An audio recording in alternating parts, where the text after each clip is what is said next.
ভিডিওটি শুরু করব এরিস্টটলের একটি উক্তি দিয়ে। উনি বলেছিলেন, প্রকৃতির প্রতিটি তুচ্ছ জিনিসের মধ্যে বিস্ময় লুকিয়ে থাকে। আজ তেমনি এক বিস্ময়কর কাঁটা বেগুন নিয়ে কথা বলব। রাস্তার ধারে বা ঝোপঝাড়ে অবহেলা বেড়ে ওঠা এই কাঁটা গাছটিকে আমরা হয়তো অনেকে আগাছা মনে করি, কিন্তু আয়ুর্বেদিক স্বাস্থ্য লোক চিকিৎসা এই ভনু কাঁটা বেগুনকে বলা হয় পুষ্টি এবং ঔষধি গুণের খনি। এই যে গাছটা আমরা দেখাচ্ছি, এই গাছটা হচ্ছে কাঁটা বেগুন গাছ। আসলে জানলে অবাক হবেন কি জানেন, পেটে কৃমি দমনের এই বনু বেগুন দারুণ কাজ করে। দেখেন এই গাছটার মধ্যে কিছু কাঁটাও আছে, এই যে কিছু ফুলও ধরেছে। কাঁটা বেগুন গাছ এটা। এর ফল গুঁড়িয়ে হালকা করে ভেজে তরকারি হিসেবে গেলে কৃমির সমস্যা। এই যে কাঁটা বেগুনের এই যে ফলগুলা দেখেন, এখানে আসলে অনেক কাঁটা থেকে এগুলা দেখাতে।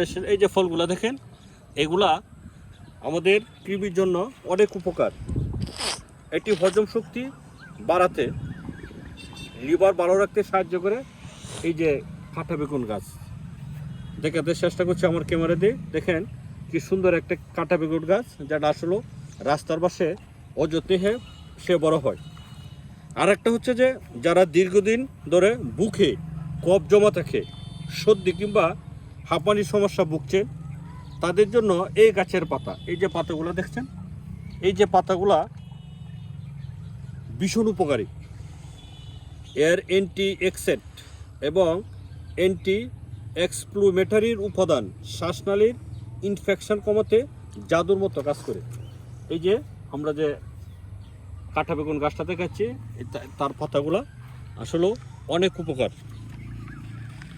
আরেকটা হচ্ছে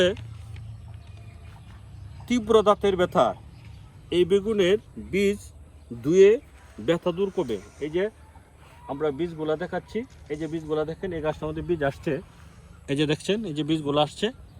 এগুলো আসলে যদি আমরা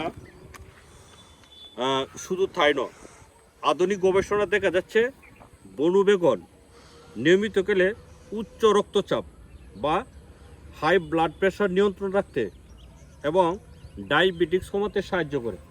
আসলে আধুনিক যে চিকিৎসা, তারা বলছে যে এগুলা কী কাজ করে, সে নিয়মিত যদি আমরা খেতে পারি তাহলে উচ্চ রক্তচাপটা কমায়, যাদের হাই প্রেশার আছে তাদের সমস্যাটা কমায়, আর ডায়াবেটিস নিয়ন্ত্রণে সাহায্য করে। এই যে আমরা যে বনু বেগুন গাছটা দেখাচ্ছি আপনারা, এইটা। আরেকটা হচ্ছে যে এই মনে রাখবেন, যে কোনো ঔষধি গাছ অতিমাত্রা খাওয়া উচিত নয়, এবং ঔষধ ব্যবহারের আগে অবশ্যই একজন ভালো বিশেষজ্ঞের পরামর্শ নেওয়া জরুরি। প্রকৃতির এই অমূল্য রত্নটিকে অবহেলা না করে এর যত্ন নিন। সুস্থ থাকুন, প্রকৃতির কাছাকাছি থাকুন। ভিডিওটি শেষ করব আরেকটি উক্তি দিয়ে। মনে রাখবেন, অবহেলার ঝোপঝাড়ে জন্মালো এই গাছটি যেমন উপকারী, তেমনি সমাজের অবহেলিত মানুষের মধ্যে লুকিয়ে থাকতে পারে অসাধারণ কোনো প্রতিভা। ভিডিওটি যদি ভালো লাগে থাকে তাহলে অবশ্যই আপনার প্রিয়জনের সাথে শেয়ার করবেন। আর আমার চ্যানেলটির নাম হচ্ছে safa.com। আমার চ্যানেলটি সাবস্ক্রাইবার করবেন এবং পাশে থাকা বেল আইকনটি চেপে ধরে আমার পরিবারের সদস্য হয়ে যান। কারণ কি জানেন, আপনার গল্পটি এখনও শেষ হয়নি।